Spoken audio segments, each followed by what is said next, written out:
Guys, dito tayo sa Little Bigan. Little Bigan.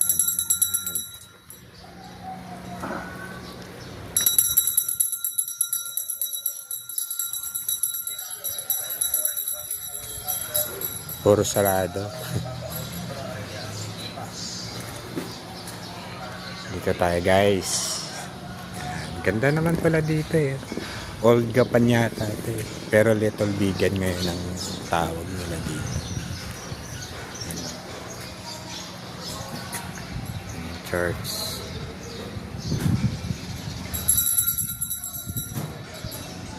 Ayun pala yung church. Yan yung church nila oh.